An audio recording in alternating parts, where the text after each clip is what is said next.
일본의 식민 지배를 받아야 했던 일제 강점기, 우리가 빼앗긴 것은요, 나라의 주권뿐만이 아니었습니다. 일제는요, 우리의 말과 글까지 빼앗았고요, 철저하게 짓밟았습니다. 자, 그런데 지금 우리는 누구의 말을 쓰고 있죠? 한글. 우리의 말을 쓰고 있잖아요. 그죠? 네. 우리는 그럼 어떻게 지금까지 우리 말을 잊지 않고 사용할 수 있었을까요? 그 이유는 일제의 저항에 목숨 걸고 우리 말과 글을 지키려고 한 사람들이 있었기 때문입니다. 자, 바로 조선어학회 한말글 수호 기념탑의 주인공들. 뭔가부터 뭔가 이렇게 막을 거 하지 마, 막을 거.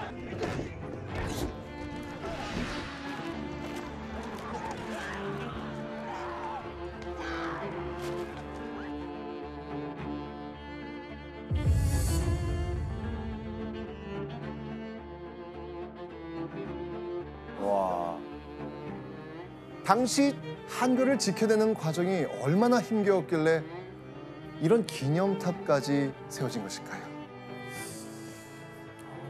자, 오늘 주제는요, 일제는 어떻게 조선말을 짓밟았나? 한글날을 기념해서 그동안 우리가 알지 못했던 기념탑에 얽힌 그 고통스러운 진실과 안타까운 사연을 벗겨볼까 합니다.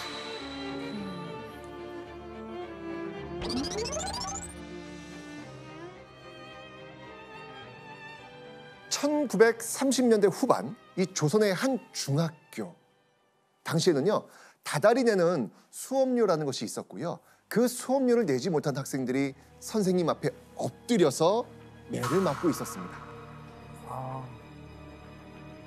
今日言っただろ。すいません。皆遅れている月謝を払うまでは学校に来ようなどと思わんように。分かった。 자, 그러다 이 매를 맞던 한 학생이 자신도 모르게 외마디 비명을 지르고 말죠. 그리고 그때 교실이 조용해지면서 엄청난 긴장감이 흐르기 시작합니다.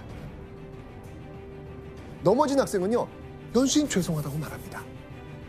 선생님은 그런 학생을 빡! 학생의 따귀를 사정없이 내리칩니다. 따귀를요? 선생님이 갑자기 이렇게 학생을 때린 이유 무엇이었을까요? 학생이 넘어지면서 이렇게 외쳤거든요. 쓰러질 때 본능적으로 엄마야! 엄마야는 무서운 거 있거나 이렇게 하면 자동으로 나오는 그렇죠. 소리인데. 그런데요, 이유가 있습니다. 당시 학교에서는 조선말이 금지되어 있었기 때문입니다. 1930년대 후반은요, 이렇게 우리말을 썼다는 이유만으로 처벌받는 시대였습니다. 그 당시 학생들이 공부하던 교과서가 아직까지 사진으로 남아 있습니다. 그 교과서가요? 교과서. 아, 네. 교과서. 자, 네. 화면을 한번 보시죠. 이거 읽으실 수 있나요? 국어. 오! 뭔? 네? 뭐죠? 뜻이 혹시 아세요? 몰랐어요. 몰랐어요. 몰랐어요? 아, 갑자기 한국말 모르는 척 하는데. 아, 왜 그래요? 저것은 한문이에요. 자, 지금 나라, 국, 말씀어, 읽을 독, 근본 본, 국어 독본이라고 적혀 있습니다. 국어 독본. 조선 총독부가 펴낸 국어 교과서인데요. 자, 이 안에는 어떤 글자가 있었을까요? 국어책인데요. 네네. 자, 이 안에 있는 내용 보시죠.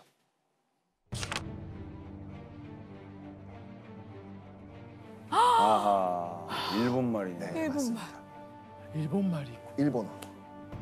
당시 우리나라의 국어 교과서에 일본어가 적혀 있었던 겁니다. 1910년 일본에게 나라의 주권을 빼앗긴 이후로 조선의 국어는 한국어가 아닌 무엇? 일본어가 되어 있었기 때문입니다. 국어책인데 일본어.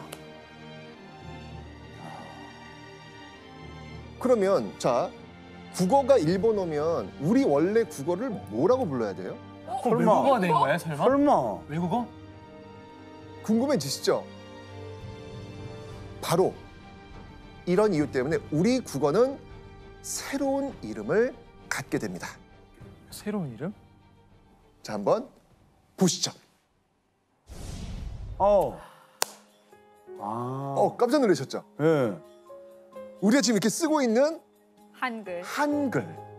한글은 아주 먼 옛날 세종대왕 때부터 썼을 거라고 다들 생각을 하시는데 아닙니다. 그때는 훈민정음이었습니다. 맞네. 그때부터 한글이라는 단어를 쓴 게 아니거든요.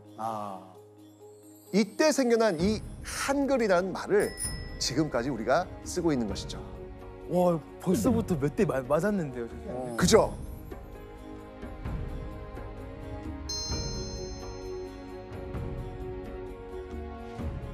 자, 그렇다면 이 한글이라는 이름을 지은 분은 과연 누굴까요? 성이 어떻게 돼? 성만 알려주면 알 것처럼 자꾸 얘기하는데요? 성만, 진짜, 아니, 성만, 예. 조나단은 성만 알려주면 무조건 알죠. 얘기해 주면. 네. 쭈. 너무 잘 알죠. 그렇죠. 주. 주시경 선생님. 정답. 안 해요. 바로 이분입니다. 국어학자 주시경.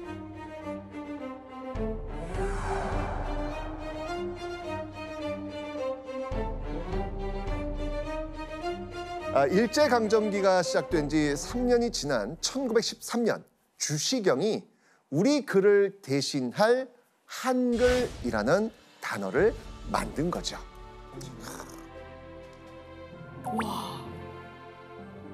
연구위원님, 그러면 이전에는 한글이라는 뭐 말을 안 썼던 거예요? 네, 안 썼습니다. 처음에는 배달 말글로 썼어요. 그러다가 우리나라 글자를 뜻하는 한나라 글로 썼어요. 근데 한나라 글이 너무 길죠? 네. 그래서 줄여서 한글 용어로 만들었어요. 맞습니다. 우리나라 글을 가리키는 한나라 글을 줄여서 한글이라고 칭하기 시작했는데요. 후에 하나, 크다, 바르다라는 의미가 더해지기도 했습니다. 자, 그렇게 한글이라는 새 이름을 갖게 된 우리 글. 이런 한글의 아버지이자 우리말 연구에 일생을 바친 주시경에게는요, 간절한 소망이 하나 있었습니다. 바로 우리말 사전을 만드는 겁니다. 사전을. 네, 너무 의미 있네요. 맞습니다. 주시경은요, 언제라도 우리말이 사라질 수 있다는 위기감을 느꼈던 겁니다.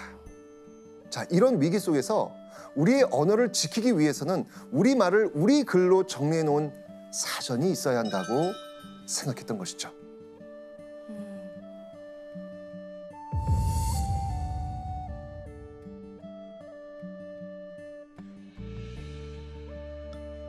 연구위원님, 그럼 이때까지는 그 우리 한글 사전이 없었던 건가요? 1910년까지는 사전이 없었습니다. 사전은 그 언어를 쓰고 있는 공동체의 역사와 문화, 생활 방식이 녹아있는 언어의 그릇입니다. 그렇기 때문에 나라를 빼앗긴 일제강점기 주시경 선생은 사전 편찬이 하루바삐 이루어져야 한다고 생각했습니다. 맞습니다.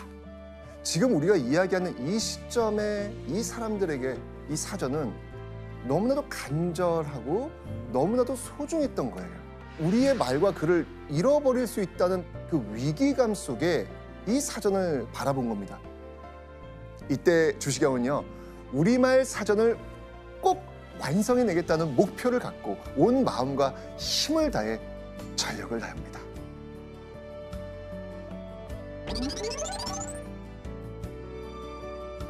자, 그렇게 1911년 주시경은요, 제자들과 함께 우리나라 최초의 조선어 사전 편찬을 계획하게 됩니다. 자, 이때 만들려고 했던 사전의 이름 뭐였을까요? 뭐 한글 사전? 자, 보면 굉장히 좀 익숙하실 텐데요. 보시죠. 바로 말모이였습니다.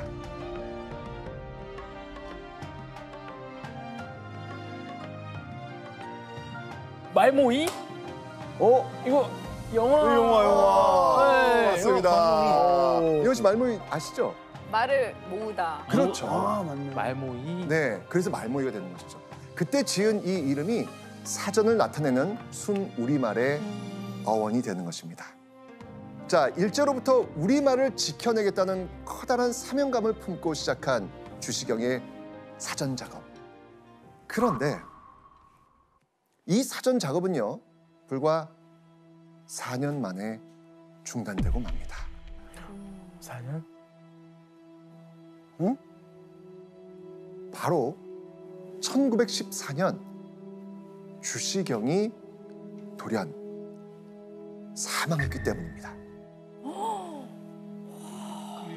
정말요? 이 주시경의 죽음 이후 사전 작업이 침체기에 접어든 지 어느덧 15년이라는 세월이 흘러갑니다. 일제의 탄압 아래 우리의 말과 글은 점점 잊혀가는 듯했습니다. 그런데 1929년 조선어 사전 편찬 작업이 다시 한번 활기를 띠게 됩니다. 그 주축이 된 인물들 누구였을까요? 이번에도 주시경의 제자들이었습니다. 주시경의 뜻을 이은 제자들이 조선어 연구회라는 단체를 만들고 그곳에서 다시 사전을 만들기 시작한 겁니다. 깜짝 놀라셨죠? 예. 조선어 사전 편찬의 제시동물건 조선어 연구회. 자, 이 꺼져가던 사전 편찬의 불씨를 지핀 인물 기억해 주십시오. 바로 이 사람. 자, 이긍로. 이긍로는요, 사실 당시로서는 보기 드문 유학파 출신의 엘리트 중에 엘리트였습니다. 이 나라를 부강하게 만들기 위해서 독일 베를린 대학에서 경제학을 전공한 인물이었습니다. 이 초 엘리트가 1929년 귀국한 뒤 조선어 연구회의 문을 두드립니다. 이유가 있습니다. 바로 유학 생활을 하며 직접 본 유럽의 현실 때문이었습니다. 영국의 지배를 받고 있었던 아일랜드. 이 아일랜드 사람들이 모국어인 켈트어 대신에 영어를 공용어로 사용하고 간판이나 도로 표지가 모두 영어로 표기된 걸 본 겁니다. 자, 그리고 이때 우리도 일본어를 쓰겠구나, 우리가 저렇게 되겠구나, 이 생각을 한 거예요. 그리고 결심합니다. 귀국하면 모국어를 지키는 일에 평생을 바치겠다. 귀국하면 꼭 조선어 사전을 만들겠다고 다짐합니다.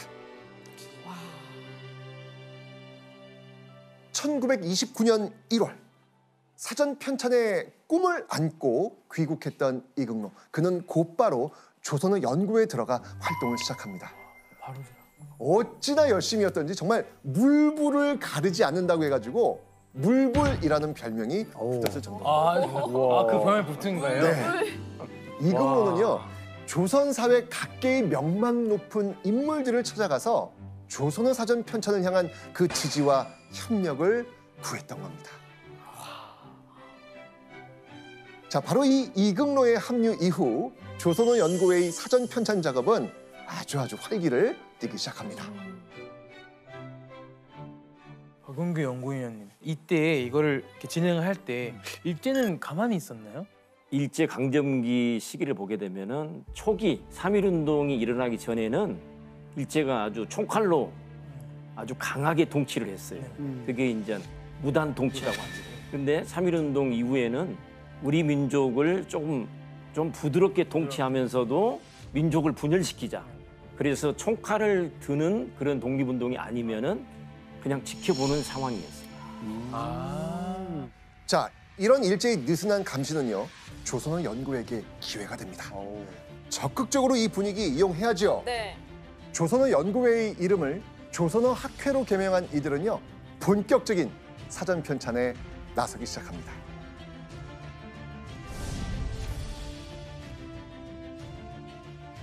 자, 일제히 감시도 살짝 비켜나 있는 상황. 자, 이 조선어 학회 사전 작업 수월하게 진행됐을까요? 뭐 통치가 감시가 덜하니까. 예, 느슨하니까 조금 더 활발해지지 않았을까요? 하하, 이게 시작부터요, 이 거대한 문제에 맞닥뜨리게 됩니다. 거대한 무슨 문제였을까요? 거대한 문제? 자, 사전을 만들려면 사전에 어떤 말을 넣을지 정해야 되잖아요. 그런데 조선에서 쓰는 말이 너무 많아. 그러니까 너무 많아. 그러니까 아, 어디서부터 시작해야 될지에 대한 막막함. 와 맞네. 맞네. 게다가 한 가지 뜻의 단어도 지역마다 다르게 쓰이고 있습니다. 이건 뭐라고 하나요? 사투리. 사투리. 그죠? 그래서 당시에는요, 지역마다 쓰는 말이 달라가지고 소통이 어려울 정도였다고 합니다. 자, 사전을 만들려면 전국 8도의 사투리를 모아야 됩니다. 과연 조선어 학회는 어떻게 했을까요?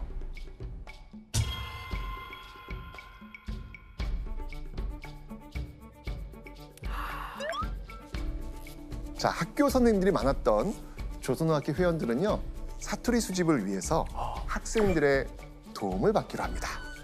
아 학생 여기서 문제! 네. 조선어 학회가 사투리 수집을 위해 받은 학생들의 도움은 무엇일까요? 있는 학생들을 어. 전국으로 보냅니다. 어허, 체험학습 느낌으로. 어허, 한 명은 광주, 어허, 한 명은 부산, 어허. 한 명은 제주. 오케이. 그 다음에 한 달을 걸려요. 어허. 다시 모읍니다. 어허, 그 다음에 너희가 조금 배운 새로 것들? 익힌 어떤 사투리가 있냐 어허, 해서 만약에 다 받아요. 이건 어떻습니까? 맞아. 오다. 그러나 90%. 90%? 자, 거의 다 왔습니다. 거의 다 왔습니다. 아니, 학생들은 네네네. 여름, 겨울에 뭐가 있어요? 네? 잠깐 정답! 좋아다. 정답! 네, 정답! 네. 학생들을 여름방학 있고 겨울방학 있지 않습니까? 네네네네. 그러면 이 몇 개월 동안 학생들을 보내요. 네. 학생들이 올라오면 네. 그거를 수집해서 넣는 겁니다. 정답. 이거 사실 뭐 거의 다 맞춘 건데 이 방학이란 거의 다 단어. 방학 때문이었네요. 다 맞춘 거였네요. 그러니까요. 맞습니다.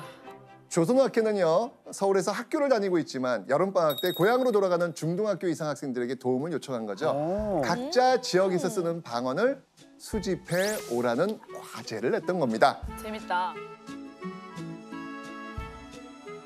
자, 이때 조선어 학회에서 수집할 어휘를 체계적으로 분류해 펴낸 공책이 있는데요.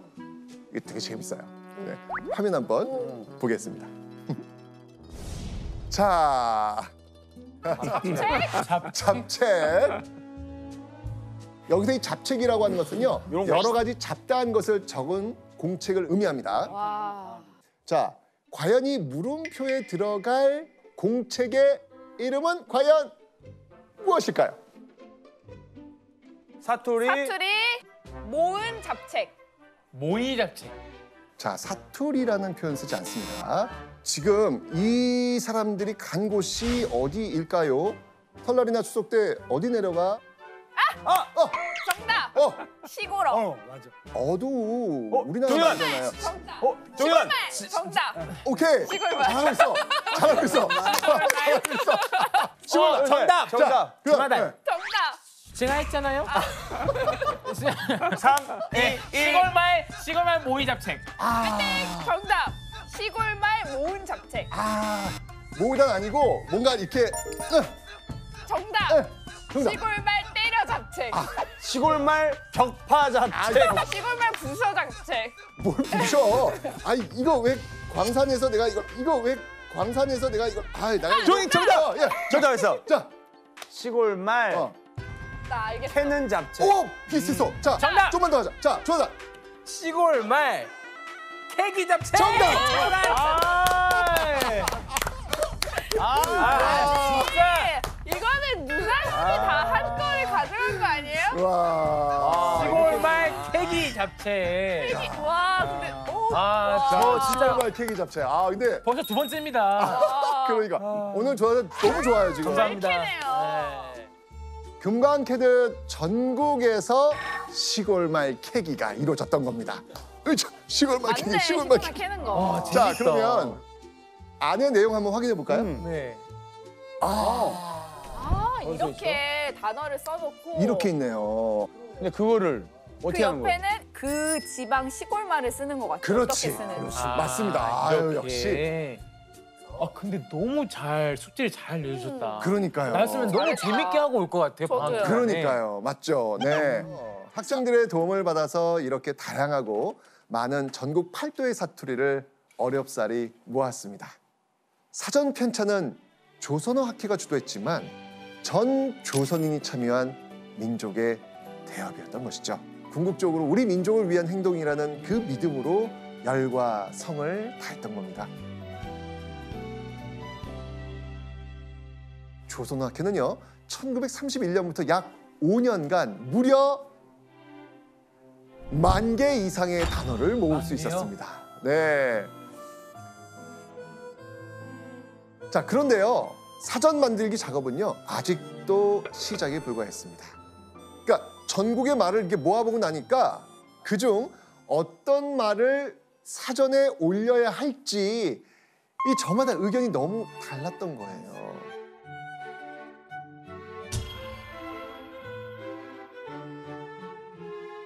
자, 사전에 올릴 수 있는 단어는 딱 하나입니다. 당시 조선어학회 회원들의 고뇌가 얼마나 깊었는지 알 수 있는 자료가 있는데요. 오. 한번 보시죠.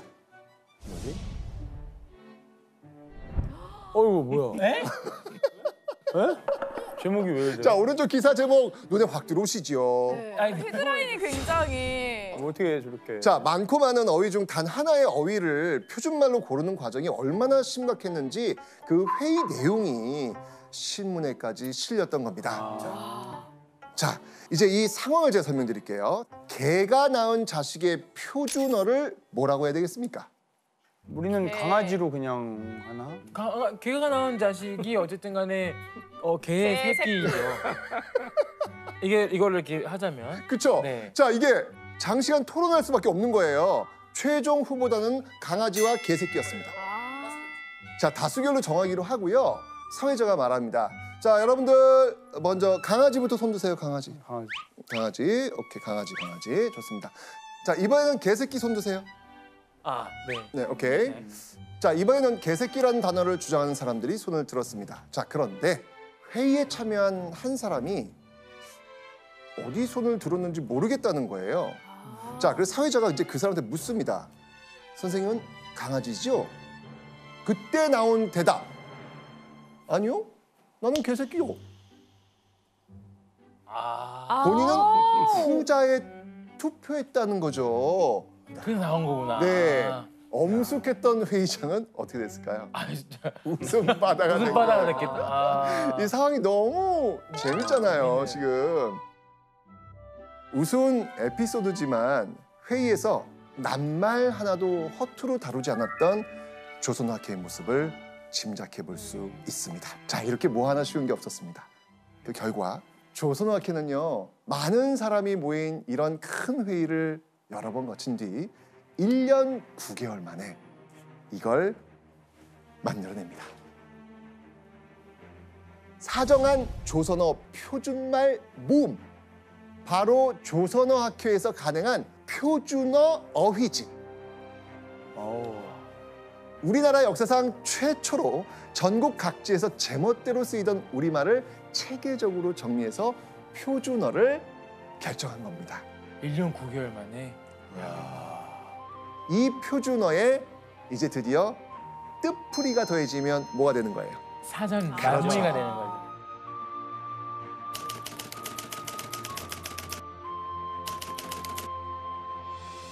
사전의 완성을 향해 성큼 다가간 엄청난 업적이었습니다.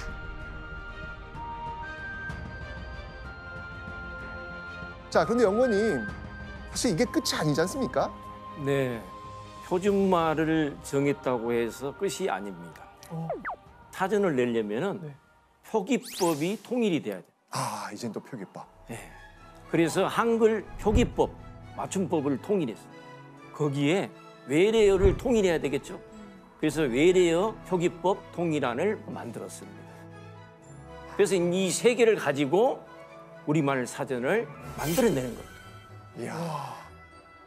사전 하나 만들 게 이렇게 어려워요. 아니 말이 안 나와요. 아니 왜냐면 그 과정을 저는 하루만 해도 바로 수기 죄송하지만 그만두겠습니다 할 것 같아요. 그죠. 얼마나 많아 단어가. 맞습니다.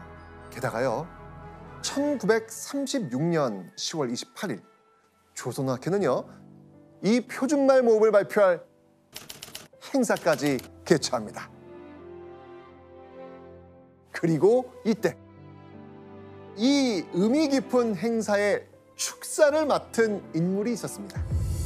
얼마나 의미 있습니까? 그죠? 이 의미 있는 행사에 의미 있는 분이 축사하셔야 되지 않겠습니까? 축사? 누굴까요? 바로 독립운동가 도산 안창호. 3.1운동 이후 대한민국 임시정부의 요직에서 활동했던 안창호. 자, 이런 안창호에게 이극로가 조선어학회 행사의 축사를 부탁했던 겁니다. 조선어학회 회원들은 정말 기대 어린 눈으로 마이크 앞에 선 안창호를 바라봅니다. 조선민족은 조상으로부터 계승해온 모든 것을 잃고 결국은 국가까지 잃어버렸다. 다만 조선어만은 보유한 상태이므로 이것의 보급 발달에 힘쓰지 않으면 안 된다. 자, 이게 무슨 말일까요? 그러니까 조선어가 조상들이 이렇게 물려주신 거니까 잊지 않고 계속 이렇게 지켜야 된다. 뭐. 그렇죠. 우리 민족에게 남은 것은 조선어뿐이기 때문에 조선어 연구와 보급이 너무나도 중요하다는 이야기입니다. 그러면서 그 역할을 하고 있는 조선어학회 회원들에게 감사를 표한 겁니다. 그 말을 들은 조선어학회 회원들 뭉클하지 않았을까요? 그런데 그 순간 그 순간? 훈훈한 분위기를 깨부수면서 사방에서 달려나온 일제 경찰이 행사를 중단시킵니다. 그날 그 자리에? 네. 축사하는 그 과정에서 말이죠.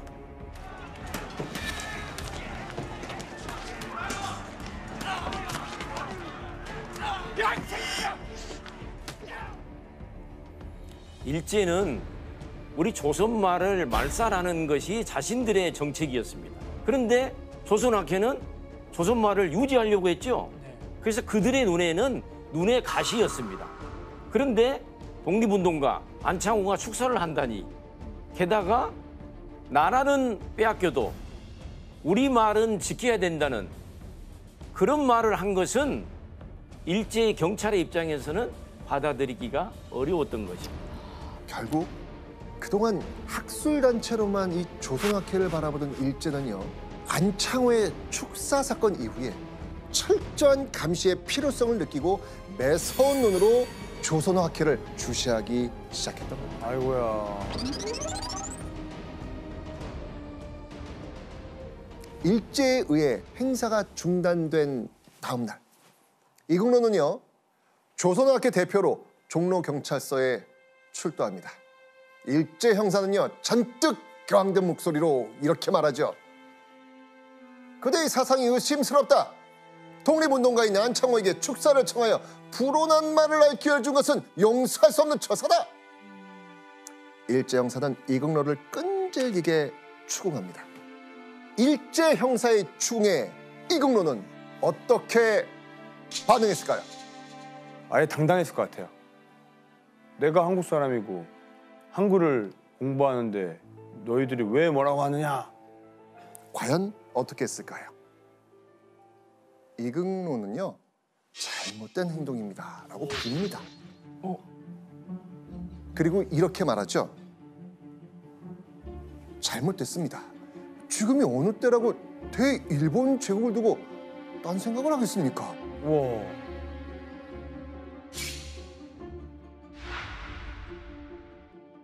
이국노 선생이 그 당시에는 죽는 신용이라도 해서 어떻게 해서든지 간에 지금 사전을 만들고 있죠. 그렇죠. 일제가 원하는 대로 위장 전술을 써서 이 축사 부분을 슬기롭게 잘 넘어간 겁니다. 본심을 감춘 이극노는요 싹싹 빌면서 조선어학회가 하는 일은 그냥 학문 연구일 뿐이라고 설명을 합니다. 자, 그 변명 덕분에 일제 형사는요 이극노에게서 일종의 재발 방지 다짐을 받아내고 조선어학회는 화를 면할 수 있었습니다.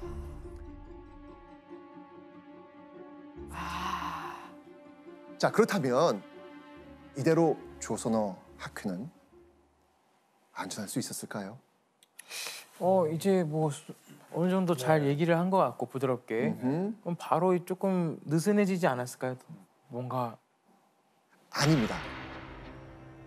조선어학회의 위기는 이제 시작입니다. 시작이에요. 일제 형사들이 조선어학회 회원들을 감시하면서 매일같이 조선어학회 사무실을 드나들기 시작합니다.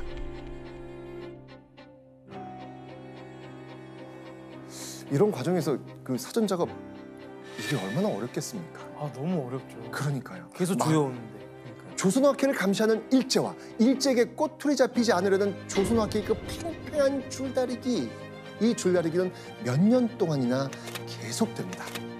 사전 편찬에 적신호가 켜진 겁니다.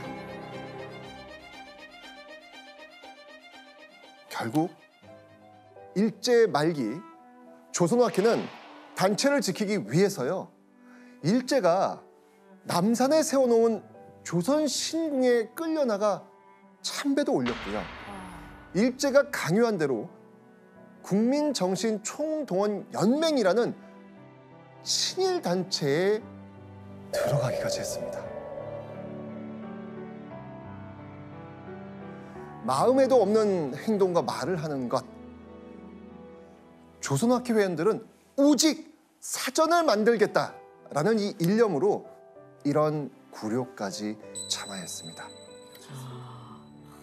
이런 수모와 굴욕을 견디는 동안 시간을 번 거잖아요. 계속해서. 그래서 시간을 벌고 네, 있었죠.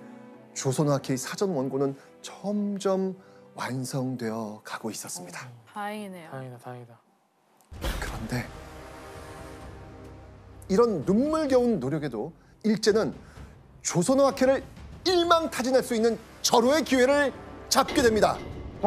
조선어 사전 편찬의 발목을 잡는 사건은요 아주 엉뚱한 데서 터집니다. 엉뚱한데요? 누구도 예상하지 못했던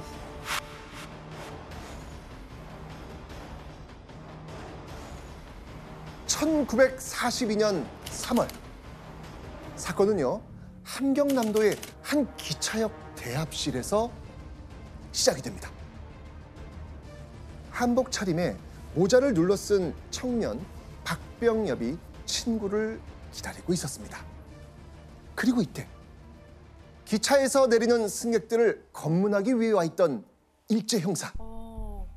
이 한복 차림의 박병엽을 수상쩍게 여기면서 말을 겁니다. 아나따와 너래다? 형사 이 기분 나쁜 말투. 너 누구냐? 라는 질문이었죠. 박병업도 퉁명스럽게 받아칩니다. 너 박병업이요? 이 짧은 대답에서 문제가 있습니다. 이 짧은 대답에서 뭐가 문제였을까요? 이게 일본말로 해야 되는데 한국말로 그렇죠. 대답을 했어요. 그런데 한 가지 이유가 더 있습니다. 당시 일제는 우리 민족의 정체성을 아예 없애버리기 위해서 조선어를 못 쓰게 하는 것뿐만 아니라 강압적인 창씨 개명이 이루어지고 있었던 상황. 헐. 창씨 개명 야. 이름을. 자, 일본 형사 딱 생각했겠죠. 이자는 국어를 쓰지 않는 데다가 창씨 개명도 하지 않았으니 이거 대일본족에 반항하는 불온한 조선임 틀림없다. 즉시 이 박병엽을 경찰서로 연행해서요 신상을 캐묻습니다. 그리고 며칠 후 박병엽을 끌고 그의 집에 가서 가택 수사까지 진행한 겁니다. 뭐라도 찾아내가지고 이거 꼬투리 잡아야 되겠다 이런 작심을 한 거죠. 그런데 꼬투리가 될 만한 게 안 나와요. 다행이네. 안 나와요. 다행이다. 안 나왔어.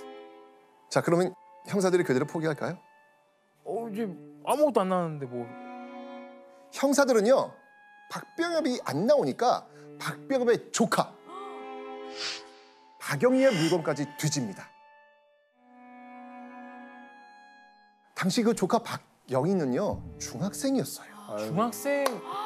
아이고. 일제 경찰 이거 심했네. 악랄합니다 지금, 그죠? 그 중학생 그 뒤져서 뭐가 나왔겠습니까?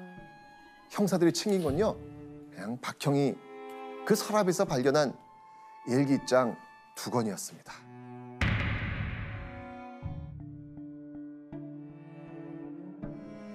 아니 중학생 일자에 뭐가 있겠습니까?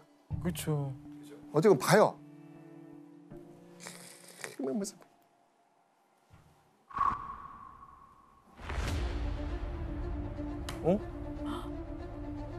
일본 경찰은 뭔가를 찾아냈습니다. 뭐가 일기장에 뭐가 나온 거야? 나왔어요. 이게 뭐였을까요? 이현 씨 한번 읽어주시죠. 오늘 국어를 썼다가 선생님한테 단단히 꾸지람을 들었다. 자, 무려 2년 전 일기장에서 발견한 이 문장. 국어를 썼다가 혼났다는 겁니다. 자, 이때 국어는 뭐라고 했죠? 이때 국어가 일본어. 근데 국어를 썼는데 혼났다. 일본어를 썼는데 혼났다. 일본 형사 그거 보고 이 선생님 잡아드려야겠다. 당연하죠. 학생들에게 조선어를 국어로 생각하도록 민족의식을 심어준 교사 누구냐? 이 문제의 선생을 잡아들여야겠다고 일제 형사는 마음먹습니다. 자, 근데 이게 몇 년 전 문장이라고요? 2년 전. 무려 2년이나 된 일을 꼬투리 삼기 시작한 겁니다. 진짜 정말 탈탈 털고 있는 겁니다, 지금. 게다가 형사는요, 박영희뿐 아니라 이 일기장에 자주 등장하는 그 동급생들까지 연행한 다음 취조하기 시작합니다. 어린 학생들은 두려움에 떨면서 이 이름 3글자를 대고 맙니다. 바로 정태진. 정태진. 이 정태진이란 인물은 누굴까요? 어학회 사람인가요? 선생님? 맞습니다. 이 사람은 바로 조선어 학회 회원이었던 겁니다. 아이고야.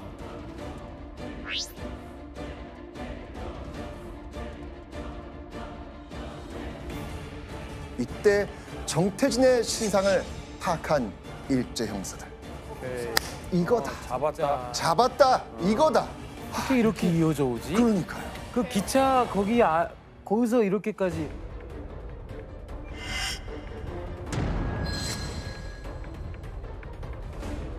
자, 이제 일제 형사는요. 경성에 있는 정태진에게 지금 당장 함경남도 경찰서에 증인으로 출석하라면서 연락합니다. 그렇게 1942년 9월 5일 정태진은 경성에서 함경남도로 먼 길을 나서게 됩니다. 그리고 함경남도 홍원경찰서에 도착한 정태진은 깜짝 놀랍니다. 자신이 증인이 아니라 네. 피의자라는 겁니다. 증인으로 나오라고 했는데? 네. 거짓말이었나? 자, 형사들이 말한 정태진의 혐의, 그 혐의는 바로 이거였습니다. 치안유지법. 치안유지법? 자, 흔히 독립운동가들에게 뒤집어 씌우는 혐의가 대개 치안유지법 위반이었습니다. 일제 형사들은요, 조선어 학회에서 사전을 만드는 정태진을 독립운동가에 준하는 위험 인물이라고 파악했던 겁니다. 이후 정태진 어떻게 됐을까요? 어우. 아, 바로 아니 이미 왔으니까 잡힌 건 잡힌 건데 고문 엄청 당하고 막 그런 게 아닐까? 그렇죠. 맞습니다. 20여일 동안 계속해서 고문합니다. 결국 20일 동안 이 고문을 받은 이 정태진은 정말 초주검이 됩니다. 계속되는 악독한 고문을 못 이긴 정태진은 결국 일제 형사들이 원하는 말을 하게 됩니다. 조선어 학회가 독립을 원하는 민족주의 단체요. 정태진이 잡혀간 지 26일이 지난 1942년 10월 1일. 늘 그랬듯이 조선어 학회 회원들은요. 막바지에 이른 사전 편찬 작업으로 밤늦게까지 일하고 있었습니다. 새벽녘이나 되어서야 겨우 퇴근하면서 집에 들어선 그때 일제 형사들이 퇴근하는 그들을 갑자기 잡아들인 겁니다. 퇴근할 때 네.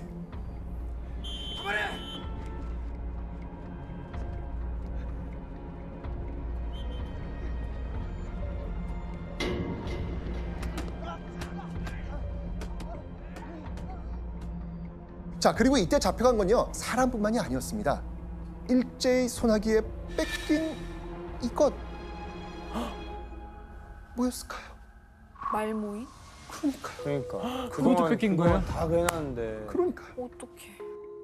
이 외에도요, 사전 관련 자료와 조선어학회 회원들의 일기장, 이극로의 수첩까지 모조리 압수당하고 맙니다. 거의 다 왔는데. 아니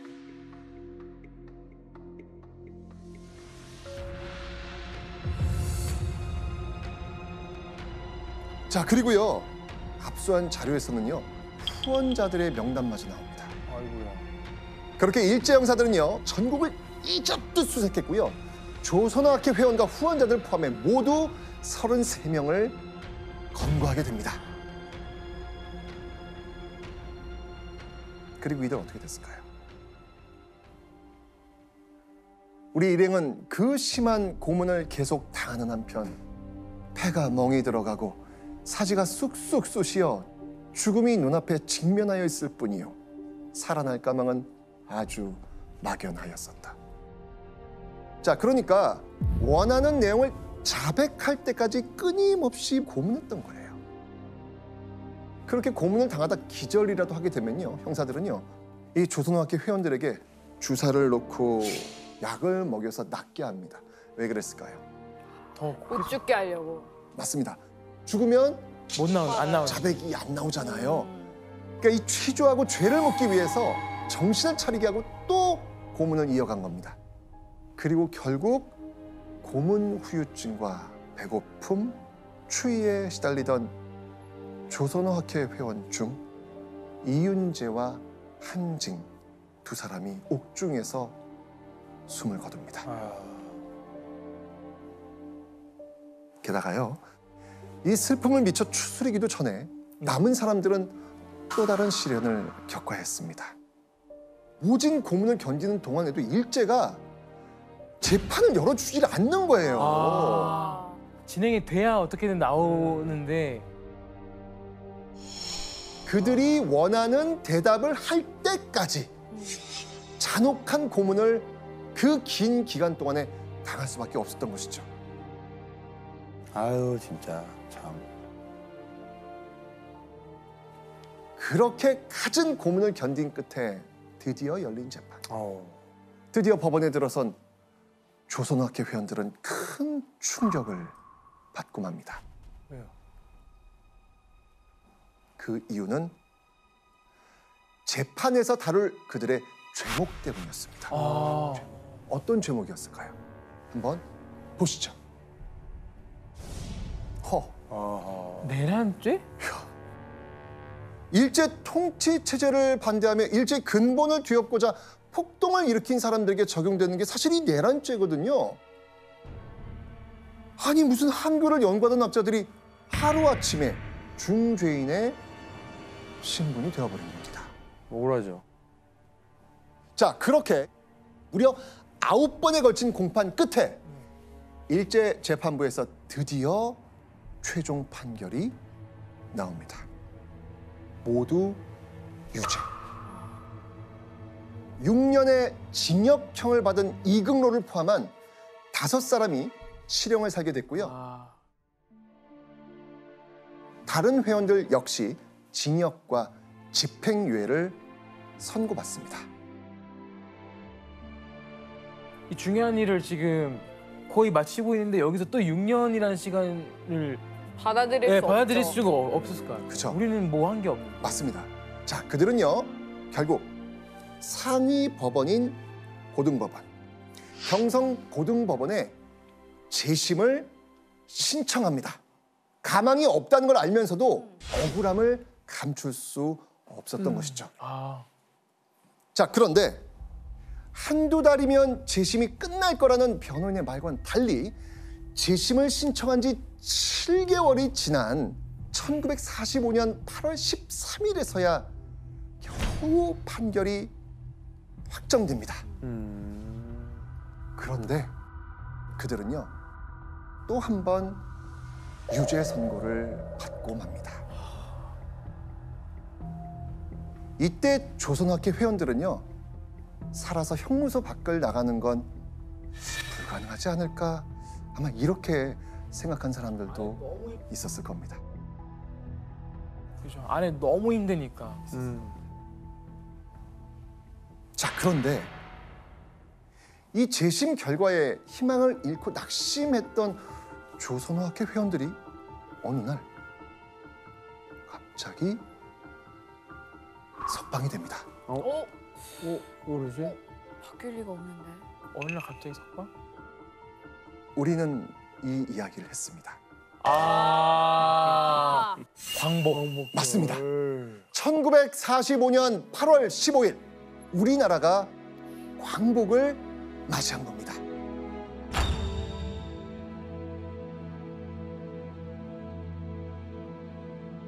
조선어학회 회원들이 재심 결과에 실망하고 있던 도중 광복이 찾아왔고요.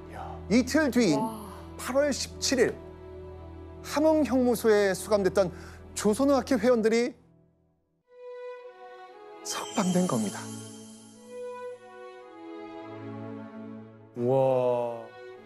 살아서 옥문을 나갈 수 있다는 것, 이건 정말 상상할 수 없을 정도로 너무나도 기쁜 소식이었겠죠. 그런데 조선어 학회 회원들이 정말 이 몸을 채 추스리기도 전에 찾아야 할 게 있어요. 지금 몸보다 더 중요한 게 있어요. 맞아요. 그게 뭘까요? 원고. 원고. 사전 원고. 광복을 맞이하고 이제는 진짜 하루빨리 사전 편찬하는 일만 남았잖아요. 그런데 다시 찾은 조선어학회 사무실에서 원고의 흔적은 아이고. 찾아볼 수 없었습니다. 하늘이 무너지죠. 원고라도 있으면 그래도 다시 빠르게 뭔가 진행할 텐데 그것도 안 되니까. 그러니까요. 아, 정말 이 갑작스러운 광복과 함께 일제에게 뺏긴 사전 원고의 행방이 묘연해지고 만 겁니다. 자그마치 13년간의 노력이 물거품이 될 위기에 놓이고 말았던 겁니다. 자, 그런데요.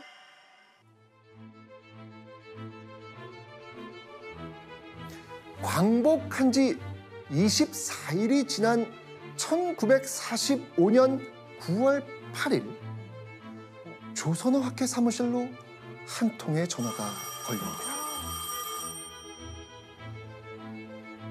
전화가 걸려온 곳은 바로 여기였습니다. 어디입니까? 여기 기차. 서울역. 서울역. 네. 아, 여기 서울역이죠. 서울역. 맞습니다. 바로 서울역. 1945년 당시엔 경성역이었거든요. 네. 전화는 바로 이곳 경성역 역장으로부터 걸려온 겁니다. 이렇게 말이죠. 여기? 경성역 창고에 조선말을 풀이한 원고 뭉치가 한 무더기 있어요. 와서 한번 빨리 확인해 보세요. 경성역 창고에 조선말을 풀이한 원고 뭉치가 있다? 오. 사전에 원고를 찾은 겁니다. 자, 이 사전 원고를 찾은 조선어학회 회원들의 기분 어떻겠습니까? 아니 기분 알 거 없고 일단 출발이죠 바로 그냥. 당시 상황이 남아있는 기록이 있는데요. 한번 보시죠. 사람 따라 말까지 옥살이 창고에 갇혔던 우리 사전 천일하에 해방된 원고 조선어학회 일동의 대환희. 와, 진짜. 자, 이 사전 원고를 되찾는 게 얼마나 대단한 일이었던지 와. 신문에 기사까지 실린 겁니다. 와. 안 실리겠습니까? 실리죠. 아유, 그럼요. 경성역 창고에는요 400자 원고지 26,500여 장 분량의 사전 원고가 고스란히 놓여 있었던 겁니다. 와. 찾으시는 게 이게 맞지요?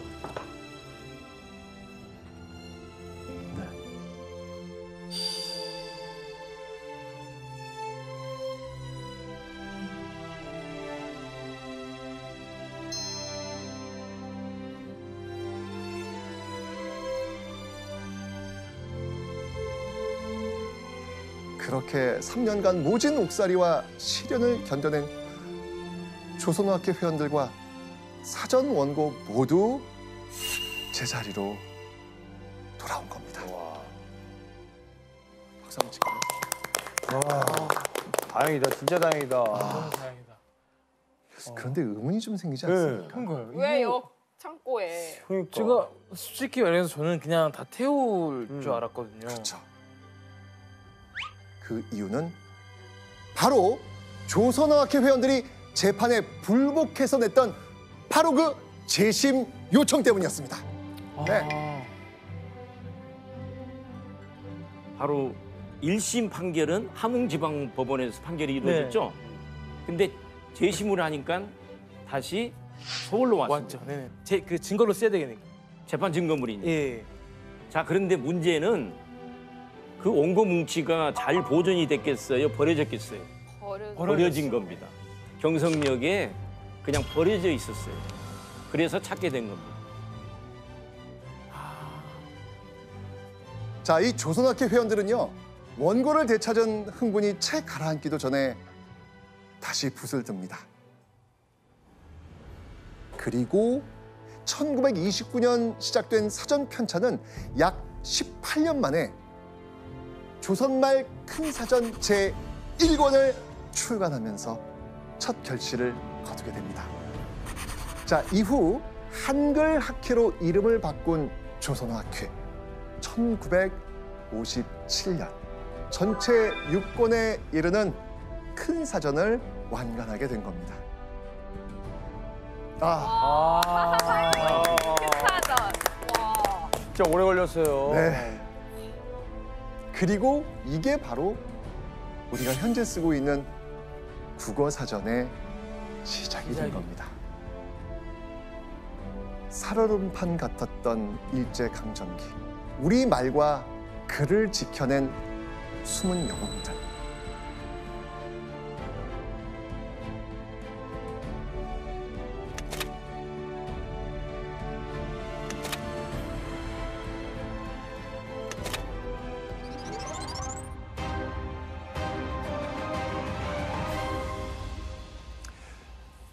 (1945년 8월 15일) 낮 12시.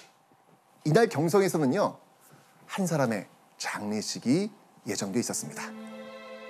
바로 이 사람입니다.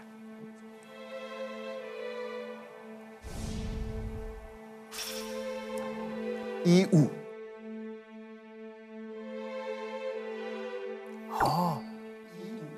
왕자 오! 아니세요? 어떻게 알았어요? 그 이분이 정말 그 외모가 너무 그 잘생기셔가지고 진짜. 예, 되게 막 회자가 많이 됐어요. 맞습니다. 맞습니다. 바로 고종의 손자인 조선의 왕자 이우였습니다.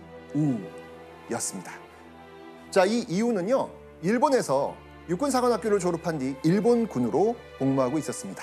그런데 이 이우가 일본에서 갑작스럽게 사망한 겁니다.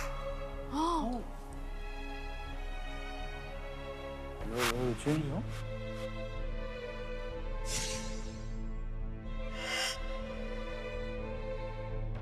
이 조선의 왕자는 왜 일본에서 갑자기 목숨을 잃었을까요? 무슨 일이 일본에서 있었던 걸까요? 바로 일본에 전무후무한 충격적 사건이 벌어졌기 때문입니다.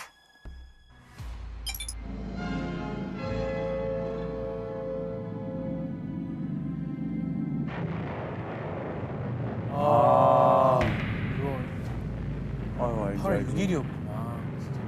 알죠. 와,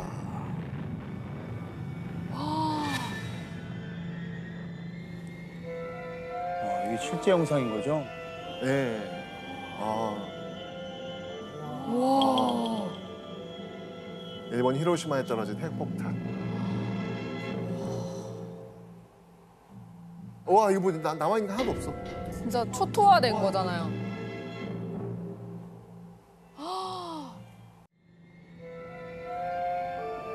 야, 이게 영상으로만 봐도 너무 엄청나네요. 너무 엄청나요.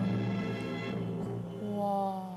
당시 일본 제국은 연합국의 계속된 항복 요구를 무시한 채 아시아와 태평양 일대에서 침략 전쟁을 이어가고 있었죠. 결국 이런 일본을 완벽하게 무릎 꿇리고 하루빨리 전쟁을 끝내기 위해 연합국인 미국이 꺼낸 카드. 그것은 바로 핵폭탄이었습니다. 결국 1945년 8월 6일 이날 아침 8시 15분 출근 중이던 이후가 이 폭발에 휘말리게 된 겁니다. 온몸에 화상을 입은 이유는요, 급하게 병원으로 이송됐지만 새벽 내내 괴로움에 신음하다가 8월 7일 오전 5시 5분 34살의 나이로 결국 사망합니다. 아이고.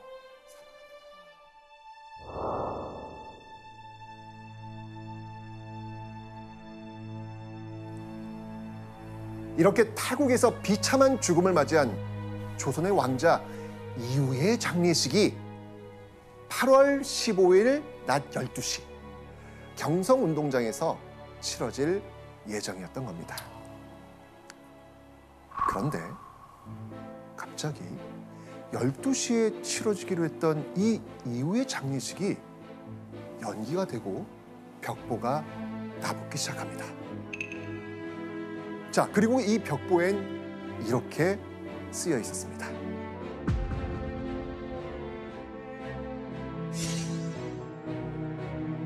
오늘 정오 중대방송 1억 국민 필청. 낮 12시에 중요한 방송을 할 테니 모든 국민은 라디오를 들으라는 거였습니다. 아무리 식민지라지만 한 나라의 왕족 장례식을 미루면서까지 해야 했던 중요한 방송, 대체 뭐였을까요? 반드시 들으라는 뉴스. 결국 시간이 흐르고 어느덧 12시가 되자 라디오에서는요, 일왕의 목소리가 담긴 충격적인 방송이 흘러나옵니다. 바로 일본이 아시아 태평양 전쟁에서 항복하겠다는 내용입니다. 일본의 항복? 그건 우리한테 광복이잖아요. 이 방송을 들은 조선 사람들 어땠을까요? 당시 경성교회의 한 학교에서 임시 교사로 일하던 일본인은요, 이날의 기억을 이렇게 적고 있습니다. 15일 저녁 나는 황금정, 육정목 부근을 전차로 지나갔지만 아무런 혼란도 없었다. 번화가 중 번화가였던 오늘날 을지로 육가를 지나갔지만 사람들이 기뻐하며 보이는 어떤 모습도 없이 거리가 평온했다는 겁니다. 그날 나왔는데, 방송이 나왔는데도 그러니까요. 그날 저녁이 쥐 죽은 듯이 조용했다라는 거잖아요. 그러니까 거의 막 파티를 해야 되는 분위기였는데. 그렇죠. 왜 그러지? 그리고 이날의 증언은 더 있습니다. 8월 15일의 경성은 마치 쥐 죽은 듯 했다. 처음 알았어요. 너무 의외지 않습니까? 네. 아니, 대체 왜 이렇게 고요했던 것일까요? 대체 왜 그랬을까요? 자, 그 이유는요. 당시 방송의 내용을 보시면 알 수 있습니다. 방송 내용이요? 네, 궁금하시죠? 네네.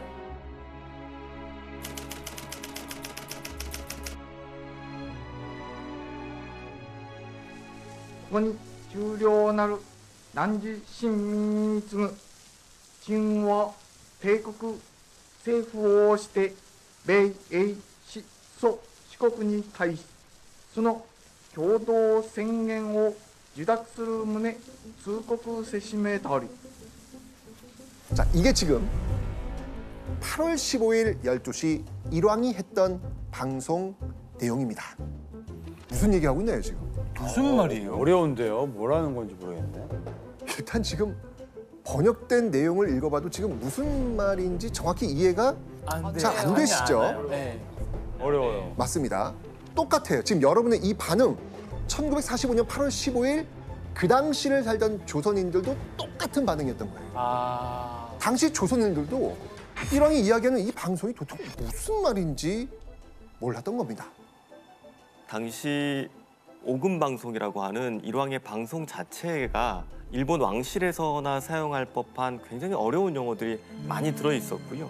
그리고 녹음의 질 자체가 굉장히 나빴습니다. 그러니까 일본 측에서도 사실 이런 것들을 알고 있었기 때문에 이 오금 방송을 해설할 수 있는 해설 방송을 아나운서에게 준비시켰을 정도였으니까요. 번역을 해줘야 될 정도로. 네, 이해가 안 맞습니다. 되니까. 해설자도 우리가 전쟁에 졌어, 항복했어 이런 말을 직접 내뱉지는 않을 테니까 아 이게 정말로 항복의 뜻인가? 라고 긴가민가하는 이런 의구심이 있었을 테고요. 그리고 아직까지도 일본 군과 경찰이 아직 한반도에 있었기 때문에 그들의 눈치를 보지 않을 수 없는 상황이었던 거죠. 맞습니다. 35년간 기다렸던 그 기쁜 소식을 듣고도 사람들은 그 사실을 알 수 없었던 겁니다. 만세 함성도 태극기 행렬도 없었던 8월 15일 이날의 광복을 독립운동가 함석헌 선생은 이렇게 표현했습니다. 해방은 도둑같이 뜻밖에 왔다. 그토록 간절히 기다리던 해방의 순간이 찾아왔건만 당시를 살아가던 대부분의 조선인들은 해방이 온 줄도 몰랐던 겁니다. 아무도 예상을 못했구나. 되게 짠하네요. 다들 막 집에 돌아가서도 아, 오늘 아침에 뭐 이상한 라디오 들었는데 뭔 말이야 서로 막 이렇게 밥 먹으면서 얘기를 했겠네요. 진짜. 맞습니다. 아 너무 예상과 너무 다르다. 그죠? 너무 달라. 자, 그렇다면 생각지도 못한 타이밍에 갑작스럽게 찾아온 광복의 날 8월 15일. 자, 그런데요. 이때 초비상이 걸린 곳이 있었습니다. 어디였을까요? 보시죠. 이 건물 뭔지 아세요? 예. 어떤 건물인가요? 조선 총독. 오, 맞습니다. 맞습니다. 바로 조선 총독부. 자, 그런데요. 근데 이 사진 유심히 보다 보면 너무나도 충격적이고 분노가 치미는 사진입니다. 앞에 있는 건물. 네. 이 건물이 뭐죠? 이거. 광화문. 광화문. 광화문. 광화문이잖아요. 그럼 네. 그 뒤에는 뭐가 있겠습니까? 원래는 궁이 다 있어야 되는데. 그렇죠. 어떤 궁? 경복궁. 경복궁. 그러니까 일본은요. 조선의 임금이 나랏일을 보던 경복궁 근정전 앞에 떡하니 이렇게 조선 총독부를 세웠던 겁니다. 그러니까 이게 약간 우리 심장 같은 곳인데 거기에 탁 꽂아서 중심부에. 하는 것처럼. 맞습니다. 맞습니다. 대박이다.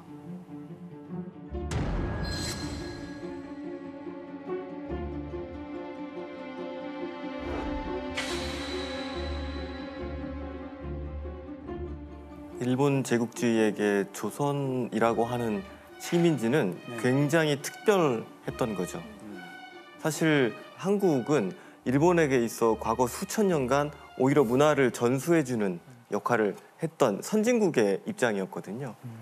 그러니까 일본 제국주의자들 입장에서는 조선인들에게 경복궁 앞에 저런 식으로 큰 건물을 지어서 위압감을 주지 않으면 안 되는 상황이 있었던 거라고 보입니다. 조선 왕조의 상징인 경복궁 앞에 위압적으로 떡하니 버티고 서서 조선 위에 군림하는 존재가 누구인지 똑똑히 보여주려고 했던 것입니다. 그리고 이 치욕적인 건물은요, 광복 후에도 정부 청사, 국립중앙박물관으로 사용되다가 역사 바로 세우기 정책으로 광복 50주년인 1995년에 이르러서야 철거되었습니다. 제가 태어나기 5년 전이니까 얼마 안 됐네요. 네. 아 그래요? 얼마 안 돼. 얼마 전까지 있었다고요? 네.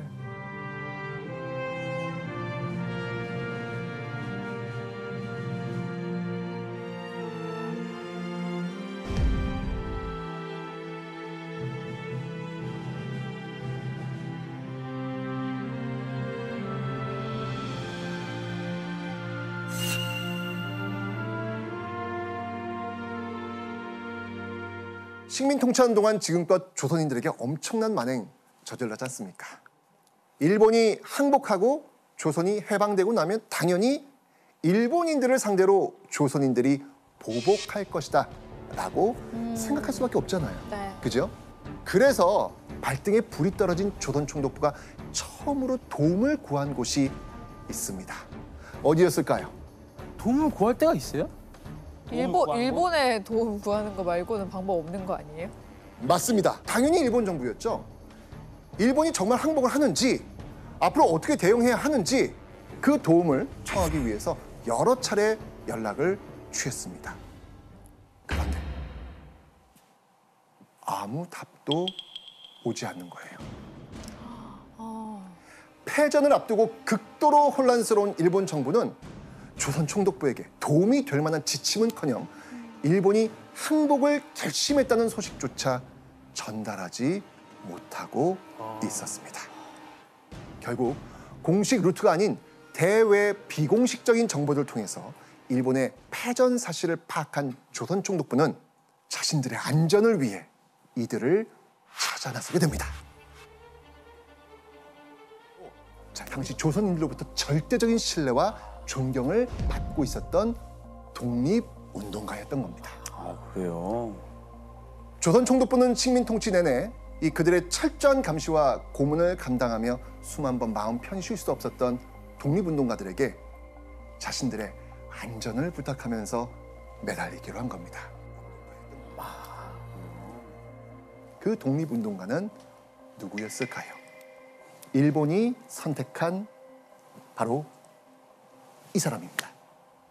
바로 몽양 여운형이었습니다. 연구위원님, 굉장히 많은 독립운동가들이 있었잖아요. 그 중에서도 특별히 여운형을 좀 선택한 이유가 있을까요?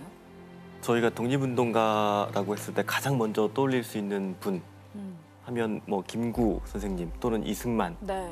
전 대통령 이렇게 떠올릴 수 있으실 텐데 사실 이런 분들은 전부 국외에 있었습니다. 한반도 내에 없었던 것이죠. 바로 도움을 요청할 수 없었던 상태인 거죠. 여운형은 총독부의 입장을 수용하면서 조선인들에게 거부감이 없었던 인물로 여운형이 적격이었던 것으로 판단됩니다. 자, 그렇다면 다시 8월 15일 그날로 한번 와보겠습니다. 8월 15일 오전 8시경 조선 총독부의 2인자인 엔도 정무총감 앞에는 여운형이 앉아 있었습니다. いらっしゃいませ。おかわりございませんか。ええ、俺が何故だ。さあ、どうぞ。 여운형과 마주한 엔도는 상상치도 못했던 말을 꺼냅니다. 이제부터 우리 일본인의 생명은 당신에게 달려 있어. 조선에 거주하는 일본인과 일본군이 무사히 빠져나갈 때까지 치안 협조를 해달라는 조선 총독부의 부탁. 그러니까 한마디로 우리 좀 살려달라 하는 거예요. 근데 선생님, 네. 이런 부탁을 들어주는 게 맞는 건가요? 그동안 당했던 걸 생각하면 아, 진짜. 이제 기회다. 너 혼 좀 나봐라라고 할 수도 있는데. 맞습니다. 만감이 교차하는 복잡한 심경으로 엔도와 마주했을 여운형은 조선 총독부의 부탁을 들어줍니다. 갑작스러운 광복을 앞두고 극도의 혼란을 걱정한 여운형은 유혈충돌이라는 최악의 사태는 막자라고 생각했던 겁니다. 그런데 이 여운형이 조선 총독부의 부탁을 그냥 일방적으로 들어준 건 아닙니다.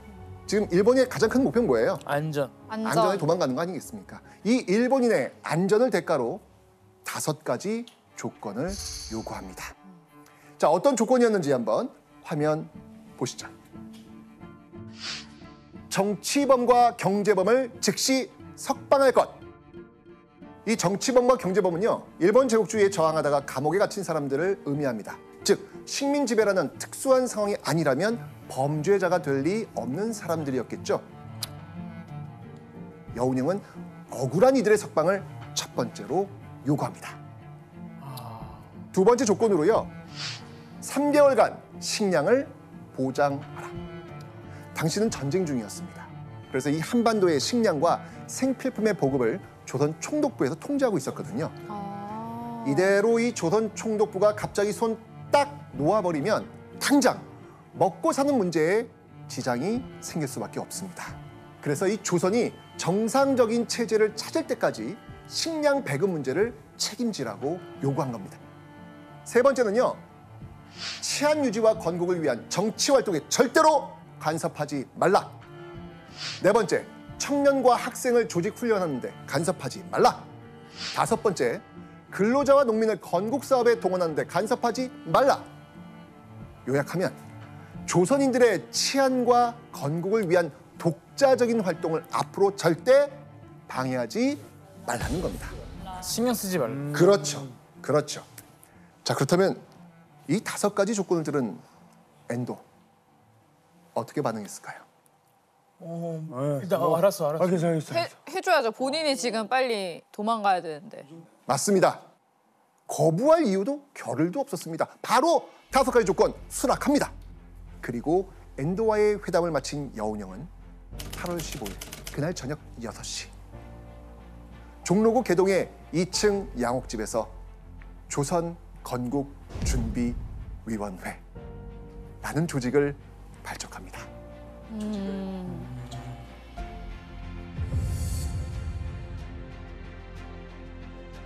그리고 다음 날인 8월 16일 오전 11시 무렵 이곳에 몰려든 많은 사람들이 애타는 마음으로 굳게 닫힌 철문을 바라보고 있었습니다. 바로 이곳입니다.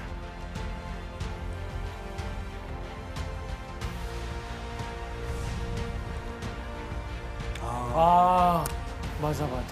바로 일제히 잔인한 고문이 자행되었던 서대문 형무소 바로 그 앞입니다. 혁명동지 환영이라고 적힌 깃발을 들고 웅성거리는 군중들. 기억나시나요? 전날 여운형이 엔도에게서 받아낸 첫 번째 요구 조건. 정치범, 경제범, 석방하라. 그렇죠. 서대문 형무소 앞 큰 길에서 독립문까지 석방을 기다리는 환영 인파로 꽉 차 있었습니다. 와. 가족과 친구를 맞이하기 위해 사람들이 모여든 겁니다. 얼마나 기다렸을까요? 언제까지고 열리지 않을 것 같던 옥문이 열리고 독립운동가를 포함해 억울하게 수감됐던 조선인들이 무리를 지어 나옵니다. 다 나온.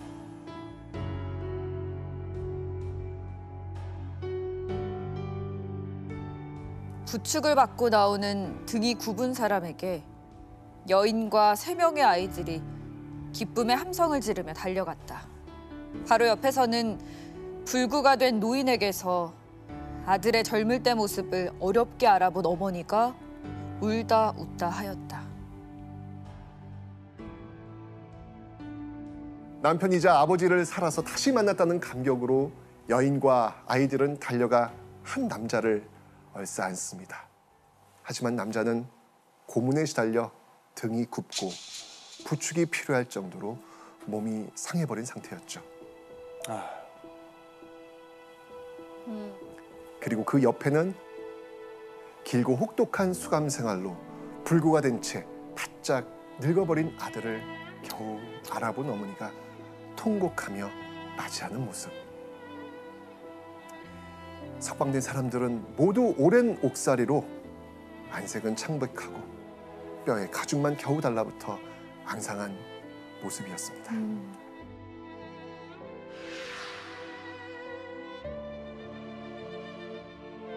가족을 다시 볼 수 있는 건 너무나 기쁘고 행복한 일이지만 막상 그 모습을 마주했을 때는 진짜 눈물이 마르지 않았을 것 같아요. 정말 노인이 돼서 나왔으니까.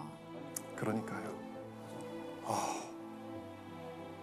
자, 이렇게 서대문 연구소 앞에서 서로를 끌어안고 울다 웃다 하던 이들은 곧 한 무리가 되어 함께 만세, 만세를 외치면서 광화문으로 나아가기 시작합니다. 거리를 울리는 소리에 깜짝 놀라 내다본 사람들은요, 수많은 인파와 광복의 기쁨을 적은 깃발을 보고 뛰쳐나오면서 하나, 둘 만세 행진에 합류하면서 함께 만세를 외칩니다. 자, 그리고 만세 행진은요, 점점 더 그 덩치를 불려가면서 광화문에서 종로로, 종로에서 남대문으로 계속해서 나아갑니다. 그간의 울분을 토해내듯 누구의 눈치도 보지 않고 정말 악을 쓰면서 마음껏 만세를 부릅니다. 어쩌면 참 이 가슴 벅찬 그런 순간이 아니었을까, 그런 생각이 듭니다. 8월 16일 이 같은 만세 행진은 전국적으로 이루어졌습니다. 광복의 기쁨으로 한반도가 떠들썩했던 8월 16일 오후 3시 10분 라디오에서는 한 번 더 조선인들을 감격하게 만드는 멘트가 흘러나옵니다. 어떤 소식일까요? 16일은 이제 진짜 뭔가 정식적으로 뭔가 여운현 선생님께서 직접 뭔가 했을 것 같아요. 조선말로 딱 했을 것 같아요. 정식적으로. 맞습니다. 새로운 조선으로 나아가기 위해 조선건국준비위원회가 만들어졌다. 이 사실이 공표가 된 겁니다.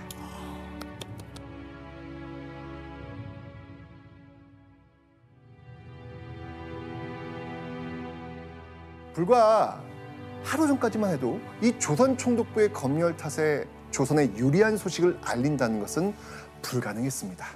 그렇죠. 언론의 자유가 없었다는 것이잖아요. 그런데 8월 15일 이후 총독부의 기능이 사실상 마비가 되면서 이날 처음으로 조선인에 의한, 조선인을 위한 방송이 흘러나온 겁니다. 여러분, 이 소식을 다 들으면 이거 어떻겠어요, 기분이? 처음에는 꿈 같죠. 왜 조선말로 해? 안 되는데 하다가도 이제 딱 파악이 되면 바로 기쁨으로 변했을 것 같아요. 예. 계속 다시 듣게 하고 싶을 것 같아요. 방송을 들은 사람들은 자연스럽게 조선 총독부가 벌써 해체됐고 머지않아 조선의 새로운 정부가 세워질 거라는 그 희망에 들뜨게 됩니다. 그런데 이때 충격적인 소식이 들려옵니다. 청주에서 한 조선인 순사가 성난 대중에게 맞아 죽었다는 겁니다. 조선 총독부가 우려했던 그 모습. 네네. 바로 일제를 향한 분노가 터져 나왔던 겁니다. 그리고 이런 조선인들의 분노가 집중적으로 향한 곳은요, 바로 경찰서와 관청이었습니다.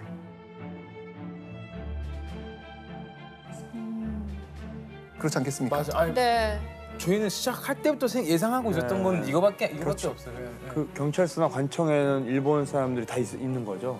사실 이들은 어떤 사람들이냐면 이들은요, 무리한 인력과 물자를 내놓으라고 강요하면서 일본인보다 더 악랄한 방법으로 조선인들을 감시하고 탄압했다. 아 진짜. 일본의 죽은 노릇을 했던. 악질이네요, 악질. 그렇죠. 그들. 일본의 편에 서서 조선인들을 잡아가고 모진 고문도 서슴지 않았던 일본의 앞잡이들에게 응징을 시작한 겁니다.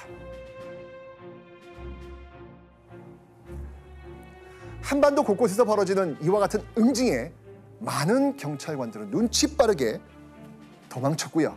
경찰서에는 결근 사태가 이어집니다. 자, 이런 일이 벌어지고 있을 때 가장 두려움에 떨고 있을 곳 어디였을까요? 가장 두려움에 떨고 있을 곳.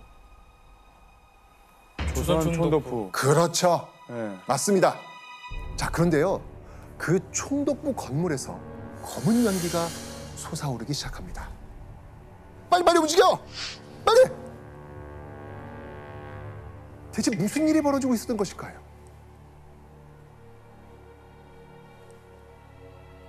혼란에 빠진 조선 총독부 건물 위로 끝도 없이 매캐한 연기가 피어올랐고요. 청명한 이 조선의 여름 하늘엔 뭔가를 태운 재가 눈꽃처럼 휘날립니다. 건물 안 조선 총독부 직원들은 숨가쁘게 움직이고 있었습니다. 빨리빨리 움직여! 빨리 태워! 빨리 태워! 무슨 소리지? 서류들을 다 없애버리는 거. 그렇죠. 그때 시작했을 때부터 모아놨던 모든 그런 조선에 대한 기록들이 있을 거 아니에요. 그걸 다 없애는 거예요. 맞습니다. 앞으로 한반도에 진주할 연합군이나 조선인 지도자의 손에 결코 들어가서는 안 될 일제히 만행이 담긴 기밀 문서들이었을 것입니다. 그리고 이런 상황은요, 뭐 조선 총독부뿐만이 아니고 시내 곳곳에 다른 관청들, 뭐 경찰서 역시 마찬가지였습니다. 나중에 문제될 수 있는 소지들을 다 태워버리는 것이죠. 문서 파기, 이게 너무 중요하니까요. 자, 그럼 궁금합니다. 당시 조선에 거주하던 일본인들 어땠을까요?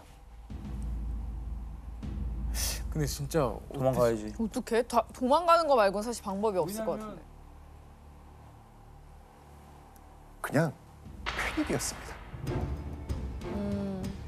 안 그러겠습니까?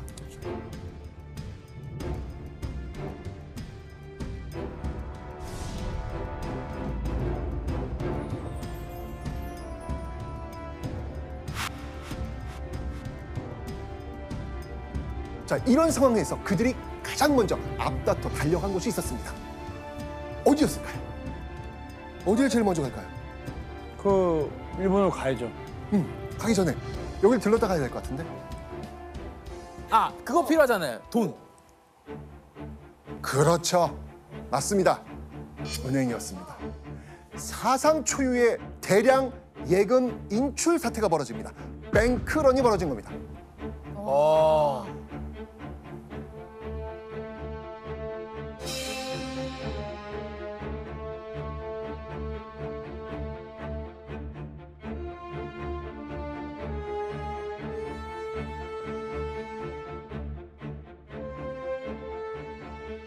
자, 그렇게 16일 단 하루 동안 경성에서만 전체 지급 준비액의 20%인 2억 엔이 인출이 됩니다. 난리가 난 거예요. 이대로라면 일주일 안으로 경성은행들의 잔고가 바닥날 판이었습니다. 자, 그런데요. 조선 총독부는 이 상황을 극복하기 위해 조선 경제를 뒤흔들 만한 아주 충격적인 일을 벌입니다. 어떤 방법이었을까요?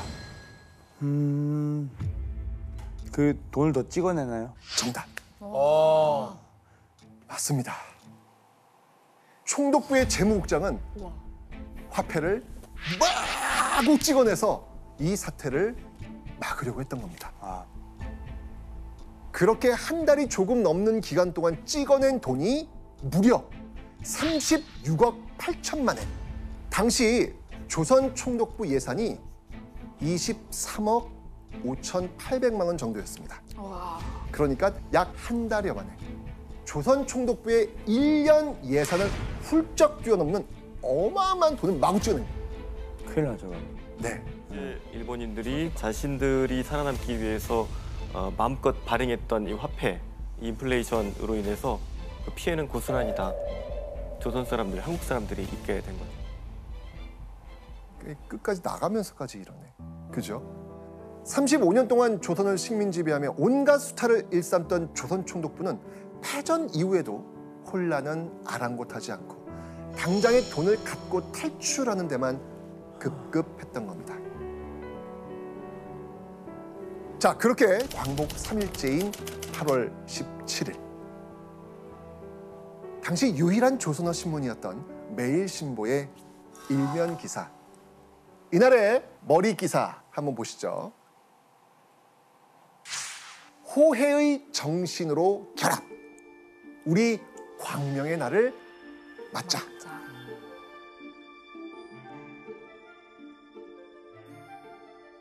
당시 신문을 보면요, 이 광복을 맞이한 조선이 새로운 세상을 꿈꾸며 얼마나 희망에 부풀어 있었는지 그 분위기를 알 수 있습니다. 두 번째 기사는요, 민족 해방의 사자후, 우리들 이상의 낙토 세우자라는 여운형의 연설이었습니다. 와, 조선인들에겐 정말 희망적인 내용이었죠. 광복을 맞았으니까 이 정도는 너무 당연하지 않겠습니까? 그렇죠. 그죠? 나 이런 신문은 버리지 못할 것 같아요. 네, 이거는 보고 또 봐도 너무 행복할 것 같아요. 그죠? 그런데요,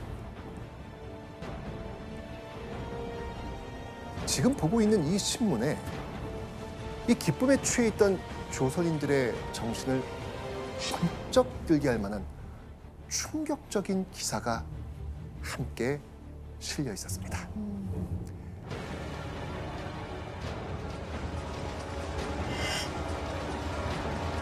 경거망동을 삼가라. 경거망동을 삼가라. 그러니까 야, 너희들 조심해. 이거잖아요, 지금. 네. 아니, 이 분위기에 이게 무슨 말이야, 지금? 지금 분위기 파악 못하는 것 같은데. 그렇죠. 네. 이런 단어를 쓸 타이밍이 아닌 것 아니죠. 같아요. 네. 이 기사 누가 냈을까요? 그 주체는 바로 일본군이었습니다. 일본군이 조선을 향해 경거망동을 삼가라 라고 이야기하고 있습니다. 자, 이들이 대체 무슨 말을 하는 건지 기사를 좀 더 자세히 살펴보도록 하죠. 시위운동 일체 불허. 민중들은 절대 자중하라. 그리고 인심, 창란, 치안 방해는 단호 조처. 무슨 말일까요? 당시 일본군이 조선인들의 만세 시위를 금지하면서 자제를 명령한 겁니다. 그러면서 만약 지키지 않았을 때는 단호한 조처를 하겠다. 이거 협박 아닙니까? 그러니까요. 그죠? 자, 단호한 조처. 무슨 말일까요? 바로 무력을 사용하겠다는 말입니다. 아니, 독립된지 해방된지 몰라요, 이분들? 진짜 사태 파악이 안 된 거 아닐까요? 지금은 지금 은행 가고 난리 나고 무섭다고 덜덜덜 떨면서 저런 기사를 낸 건데 뭐 이런 기사를 왜 낸 거예요? 네. 조선 총독부와 여운형이 합의한 지 불과 3일째 패전한 일본군이 갑자기 이런 기사를 낸 이유. 당시 조선 주둔 일본군은요, 조선 총독부와 함께 이 식민 지배의 큰 축을 담당하고 있었거든요. 자, 근데 조선 총독부는 지금 여운형과 합의를 하고 움직이고 있는 거예요. 그런데 일본군은 미처 조선 총독부의 전략을 몰랐던 겁니다. 다음 날에서야 이 충격적인 사실을 파악한 일본군의 참모들은 격분합니다. 어떻게 이런 중대한 일을 군과 사전 상의도 없이 벌일 수 있단 말인가? 당시 조선 주둔 일본군은 이렇게 생각을 했습니다. 일본이 항복한 건 미국과 소련을 비롯한 연합국이지 조선이 아니다.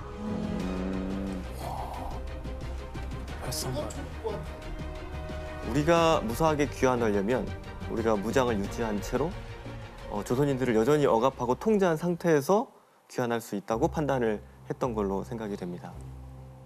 그렇게 8월 17일 오전 10시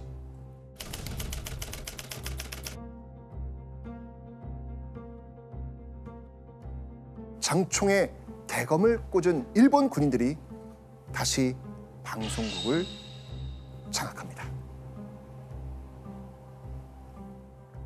방송국은 이 시간부터 일본군이 접수한다. 점령한 곳의 주민은 포로나 마찬가지 처벌을 받는 게 통상적이다.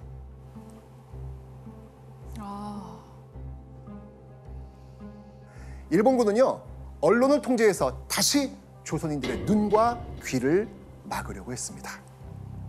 조선에 남아있는 일본인들의 안전을 위해서 조선인들 사이에서 들불처럼 퍼져가는 이 광복의 기쁨과 희망을 꺾고 일본의 영향력이 아직 건재하다는 것을 보여주려 했던 것이죠. 일본군의 언론 통제는 시작에 불과했습니다. 일본군은요, 조선인들에 대한 경고 수위를 점점 높여갑니다. 무장한 일본군이 언론사는 물론 경성 곳곳을 점거했고요. 종로 일대에는 무려 일본군의 기관총까지 설치가 됩니다. 와싸 장악했네 진짜. 이제 막 해방의 기쁨을 누리기 시작한 광복 며칠 만에 일본군이 다시 경성을 장악한 겁니다. 뭐야. 또 한편으로는 뭐야 잠깐 우리가 꿈이었던 건가 다시 불안한 마음도 좀 있을 것 같아요. 그렇죠. 그게 아닌가, 광복이 아닌가 싶겠죠. 그 연구위원님, 일본이 전쟁에 졌잖아요. 근데 이렇게 또 막 장악하려 하는 거 이렇게 해도 괜찮은 거예요? 당시 일본군에게는 전투 중지 명령이 내려진 상태였습니다. 군을 직접 동원해서 무력을 행사하면 연합군의 방침에 저촉되고 그리고 종전협정에도 무리가 갈 수 있기 때문에 이 점을 피하면서 조선인들의 저항이라든가 또는 독립운동을, 독립만세 시위를 억압할 방법.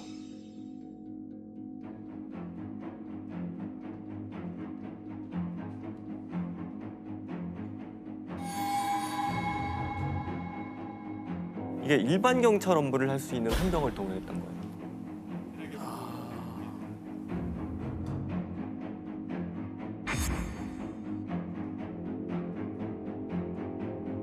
그리고 헌병의 이러한 행위는 일반 경찰 업무를 수행했다라고 나중에 변명할 여지가 있으니까 충분히 이걸 활용했다고 볼 수 있습니다. 일제 식민 지배 동안 일본의 반항심이 있어 보이면 누구든지 체포할 수 있는 막강한 권한을 가진 헌병. 이 광복 직후 2,600여 명 정도였던 조선주둔 헌병이 약 한 달 만에 6배가 넘는 16,000여 명까지 늘어납니다. 한 달 만에요? 네. 아니 그러니까 지금 제가 헷갈려서 저희 해방 직후를 보는 거 맞죠? 그러니까 맞아요. 또 뭐 이런 일인지 저 생각도 못했는데. 그렇죠. 예. 일본 헌병들이 다시 장악한 한반도는 해방이 됐음에도 불구하고 광복의 기쁨을 누리지 못하고 있었습니다. 자, 그런데요. 일본 해상에서는 또 하나의 충격적인 사건이 일어납니다. 바로 1945년 8월 24일 오후 5시 20분쯤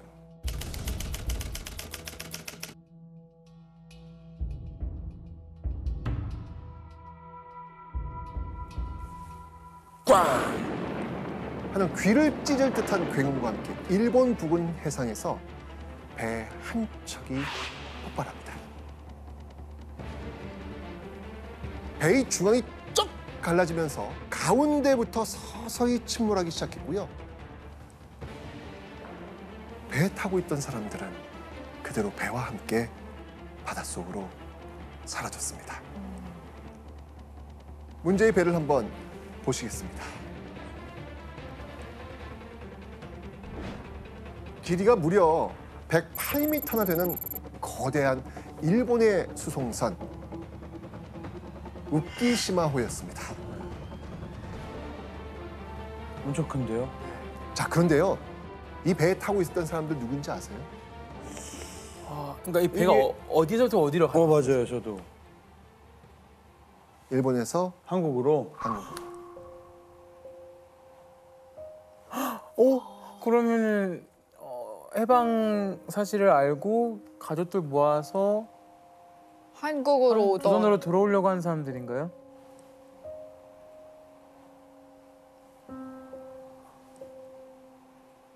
맞습니다. 바로 조선인들. 일본에 끌려갔던 강제 동원 피해자들이었습니다.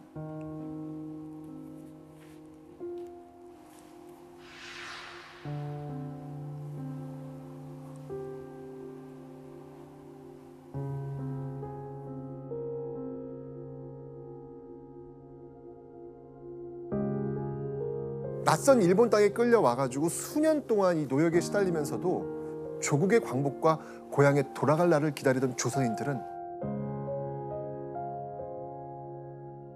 8월 15일 드디어 꿈에나 그리던 광복을 맞이한 겁니다. 얼마나 기쁜 소식입니까? 그렇죠. 그죠? 맞습니다. 드디어 광복된 조국으로 돌아갈 수 있게 된 겁니다. 몇몇 조선인은요, 얼마나 기뻤는지 정말 이 출발 며칠 전부터 부둣가와 길가에서 노숙까지 할 정도였습니다. 배는요, 조선인들로 발 디딜 틈 없이 빼곡히 들어찹니다. 드디어 출항하는 날. 그렇게 8월 22일 우키시마호는 조선인들을 가득 채운 채 부산을 향해 출발합니다.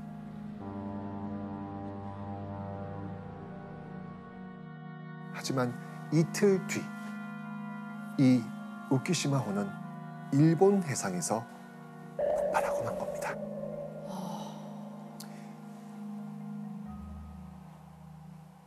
생존자들의 증언에 따르면요, 승선 정원이 4,000명인 이 배에 최소 정원의 2배 이상이 탔다고 합니다. 8,000명, 9,000명, 10,000명. 빨리 가고 싶었던 거죠. 이 조선인들을 태운 귀국선 우키시마호는 대체 왜 폭발했던 걸까요?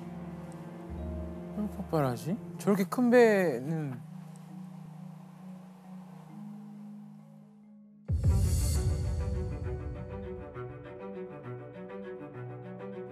일본 측은 배가 폭발한 원인이 미국이 뿌려놓은 수중 지뢰, 기뢰 때문이라고 발표합니다.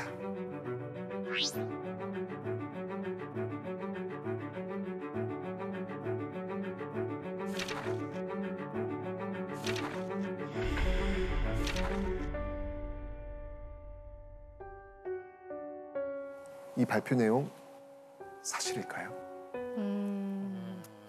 아닐 것 같아요. 여기는 이상한 점이 있습니다. 자, 일본의 주장대로 기뢰 때문에 배가 침몰했다면 구멍이 어떻게 뚫려야 할까요? 선체 바깥쪽에서 안쪽으로 구멍이 뚫려 있어야 되겠죠. 그렇죠. 바퀴 터수. 네, 외부에서 네. 이렇게 된 거니까. 그렇죠? 그런데 훗날 인양한 우키시마호 바닥의 구멍은 선체 안쪽에서 바깥 방향으로 뚫려 있었습니다.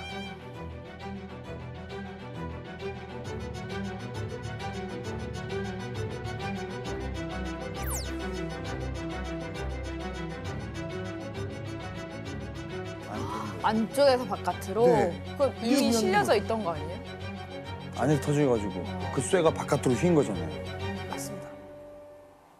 폭발이 배 내부에서 있었다는 걸 짐작해 볼 수 있는 모습입니다. 결국 일본 측의 주장과는 달리 일본 해군이 의도적으로 조선인들이 탄 배를 폭파시켰을 가능성이 있는 겁니다.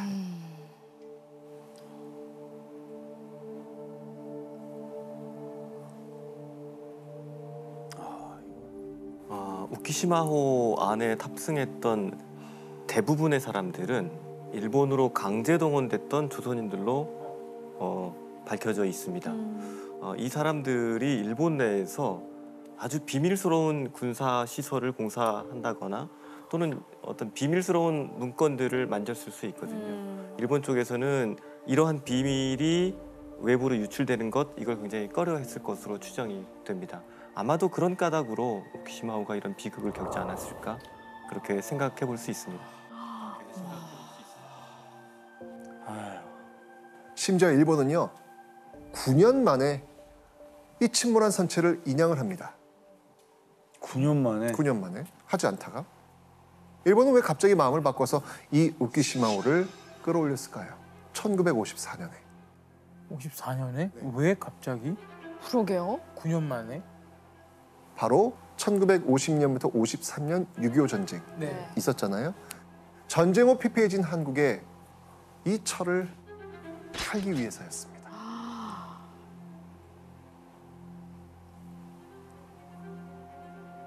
희생자들의 유골 수습을 위해서가 아니라 고철 회수를 목적으로 인양한 겁니다. 그러니까 그거 팔려고 그 전쟁 때 말이 안 나오네. 그러니까 그거 팔려고 이렇게 꺼낸 거예요. 인명 수습이 아니고. 네.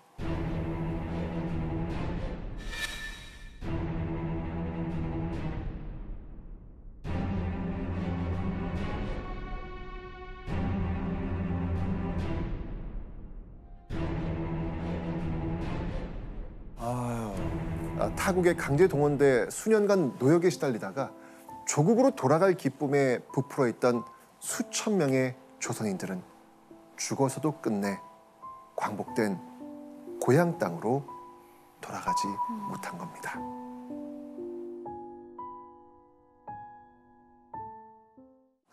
다시 조선으로 돌아와 보겠습니다. 일본군이 헌병을 늘리면서 이 조선인들을 협박하고 있는 상황. 일본군이 언제까지 이런 방법으로 광복된 조선을 억누를 순 없습니다. 전쟁에서 패배한 일본은요, 점령하고 있던 식민지에 대한 권한을 연합국에게 넘겨야 했기 때문입니다.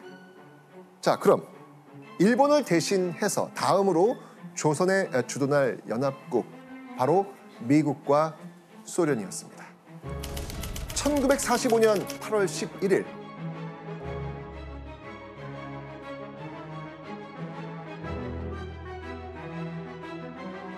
이때 미국은 소련에게 이렇게 제의합니다.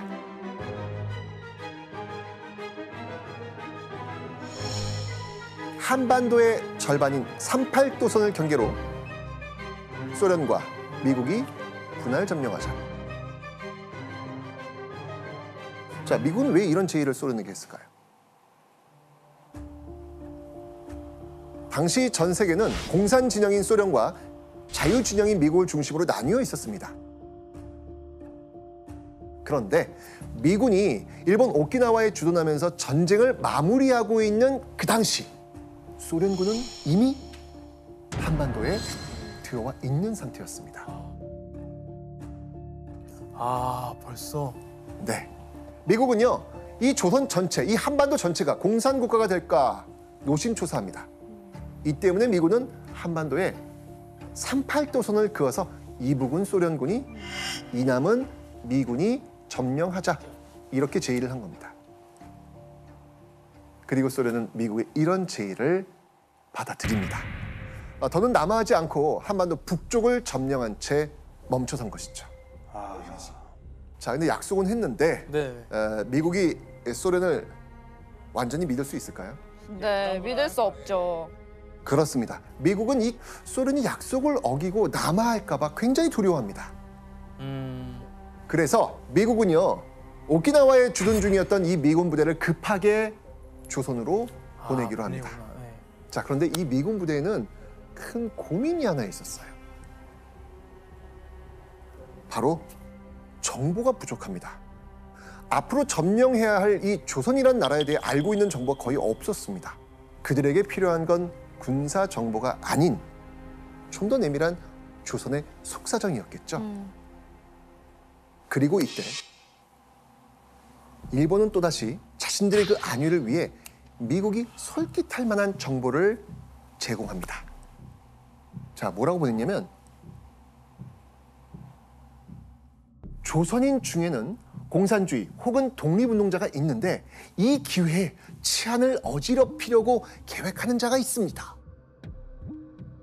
공산주의자들의 그 위협을 운운하면서 조선은 소련의 편이 될 가능성이 크다. 이거 이간질 아닌가? 처음에는 자기도 좀 살려고 독립운동가 영은영 선생님 찾아가서 이렇게 하고 이게 안 될 것 같으니까 또 이제 미국이 그건 또 파악해가지고 또 뒤에 가가지고 미국한테 또 맞습니다. 가뜩이나 지금 공산주의 확산을 걱정하는 미국을 부채질하면서 일본에게 유리한 방향으로 조선의 이미지를 전달한 겁니다. 야, 일본군으로부터 이런 내용을 전달받은 미군, 그럼 뭐라고 했을까요? 일본군은 미군이 그 책임을 인계받을 때까지 북위 38도 이남에서 조선의 치안을 유지함과 동시에 행정기관을 그대로 두기 바란다. 그러니까 미군이 도착할 때까지 조선을 식민 통치하던 일본의 행정 시스템을 그대로 유지하라는 말입니다. 한마디로 지금까지 하던 대로 그냥 쭉 계속 가라는 겁니다. 되게 황당한 얘기네요. 패전국인 일본이 앞으로 조선에 주둔할 미군으로부터 조선인들을 억압할 수 있는 명분을 얻게 된 순간이죠. 일본과 미국. 자, 이런 묘한 신뢰관계가 형성되던 그때 조선에서는요, 끔찍한 사건이 벌어지고 맙니다. 어떤 미군이 인천항을 통해 한반도에 입성한 1945년 9월 8일. 인천항에는요, 미군을 환영하기 위해 수많은 조선인들이 모여 있었습니다. 그런데 일본 경찰이 그 조선인들을 향해서 발포를 한 겁니다.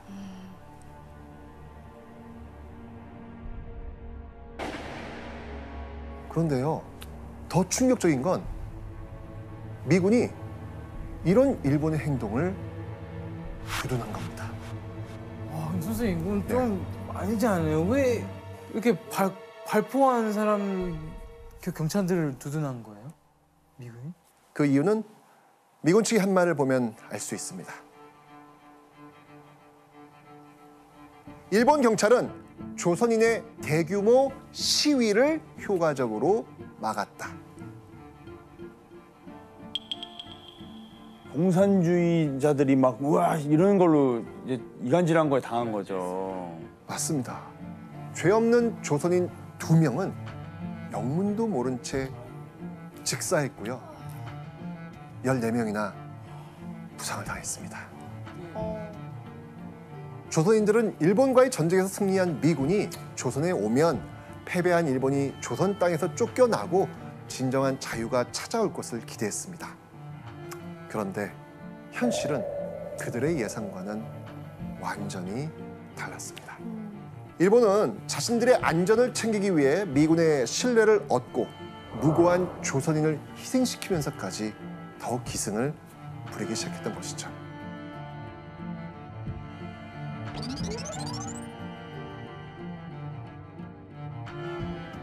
미군이 경성에 도착한 1945년 9월 9일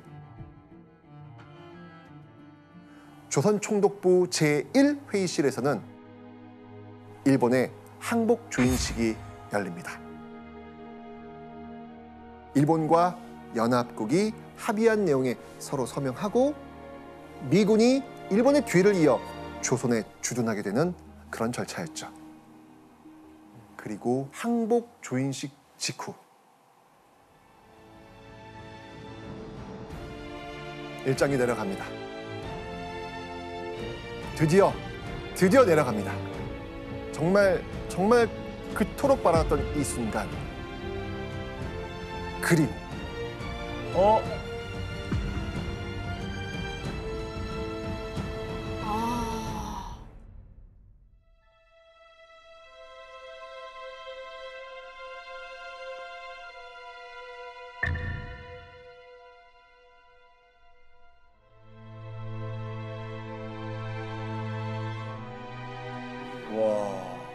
그러니까 다들 뭔가 이 순간에 기대했을 것 같아요. 이거 끝나고 태극기가 이제 슬슬 올라가는 거 기대했을 텐데 이거 보고 저게 뭐지? 이렇게 생각했었던 분들도 계실 거고. 맞습니다. 자, 그런데요. 35년 동안 한반도를 지배해온 조선 총독부의 일장기가 내려가고 그 자리에 올라간 것은 태극기가 아닌 성족이었습니다. 조선을 식민 지배하던 일제체가 끝나고 임시로 조선을 통치하는 군사정부, 이른바 미군정이 들어서게 된 겁니다. 그렇게 35년간 한반도를 지배했던 일본은 승전국인 미국에게 권한을 넘긴 패전국이 되고 말았지만 1945년 말까지 대부분 일본 땅으로 귀환을 마치게 되는데요.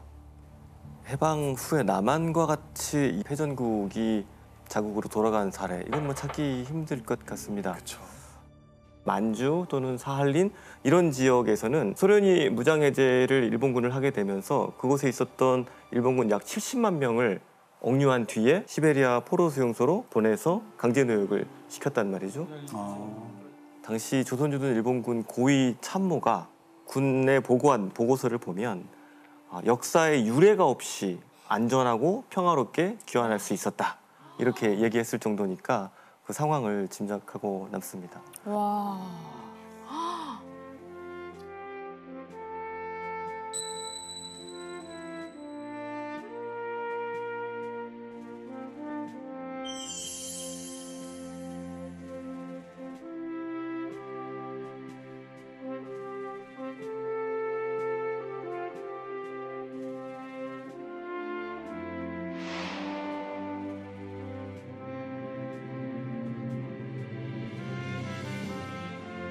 빛광, 회복할 복. 77년 전 8월 15일. 그날은 빛나고 영광스러운 날이었습니다. 하지만 분명 그 빛에 가려진 어두운 역사 또한 존재했죠. 다시는 같은 역사를 반복하지 않기 위해서라도 역사의 밝은 면만이 아닌 이렇게 어두운 면도 우리는 꼭 기억해야겠습니다.